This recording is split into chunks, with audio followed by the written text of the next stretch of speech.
হে বন্ধুরা, ওয়েলকাম করছি সবাইকে। আশা হচ্ছে তোমরা সবাই ভালো আছো। কথা বলবো অস্ট্রেলিয়া এবং ইন্ডিয়ার প্রথম টেস্টের আজকে তৃতীয় দিন নিয়ে। অবশেষে দ্বিতীয় ইনিংসে ইন্ডিয়া বিশাল রানের টার্গেট দিয়েছে টিম অস্ট্রেলিয়াকে। 487 রান 6 উইকেটের বিনিময়ে তারা দ্বিতীয় ইনিংস ডিক্লেয়ার করে দিয়েছে। এই মুহূর্তে 533 রানের একটা বিশাল টার্গেট, পাহাড় সমান একটা টার্গেট মনে করো যে দিয়েছে টিম অস্ট্রেলিয়াকে। অসাধারণ কামব্যাক। ইন্ডিয়াকে আমরা এমনিতেই বিশ্বসেরা টিম বলি না, তারা সত্যিই বিশ্বসেরা টিম। তাদের বিশ্বসেরা ব্যাটার আছে, তাদের বিশ্বসেরা বোলার আছে। হ্যাঁ বন্ধুগণ, জয়সওয়াল এবং কেএল রাহুল অনবদ্য 201 রানের একটা দারুণ জুটি তারা করতে পেরেছে এবং জয়সওয়াল 161 রান করেছে এবং কেএল রাহুল করেছে 77 রানে আউট হয়েছে।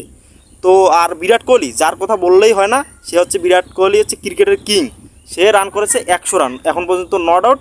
এতে 6 উইকেটে কিন্তু ডিক্লেয়ার করে দিয়েছে 487 রানে। অস্ট্রেলিয়াকে বড় লিড দিয়েছে, টার্গেট দিয়েছে 533 রানের একটা বিশাল টার্গেট।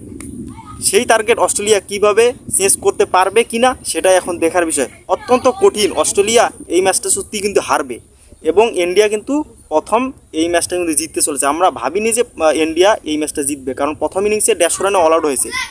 কীভাবে কামব্যাক করতে হয় ইন্ডিয়া কিন্তু সবসময় এটা করে দেখাচ্ছে। তারা কিন্তু এই জন্য তারা বিশ্ব চ্যাম্পিয়ন, এই জন্য তাদের টিমে কিন্তু বিশ্ব চ্যাম্পিয়ন প্লেয়াররা আছে। কিং কোহলি অনেক দিন পর সেঞ্চুরি পেল, সে, তাকে অনেক অনেক অভিনন্দন। জয়সওয়ালকেও অনেক অনেক অভিনন্দন। আজকে অসাধারণ একটা খেলা উপভোগ করলাম বিরাট কোহলির অনেক দিন পর। তো অবশ্যই তোমরা কমেন্টে জানাবা যে অস্ট্রেলিয়া এই রান চেস করতে গিয়ে কত রানে আটকা পড়ে, কিংবা অস্ট্রেলিয়াকে এই রান চেস করতে পারবে কিনা সেটা এখন দেখার বিষয়। আজকে সবাই ভালো থেকো আর চ্যানেলটা সাবস্ক্রাইব করে দিও। বাই।